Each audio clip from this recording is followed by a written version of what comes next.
National Weather Service in Lincoln has issued a severe thunderstorm warning for northwestern Christian County, central Sangamon County, until 6:45 p.m.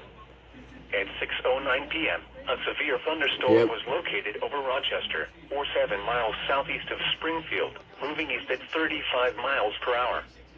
Expected hazards include 60 miles per hour wind gusts and half-dollar-size hail.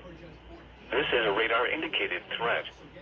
The following impacts are expected. Hail damage to vehicles is expected.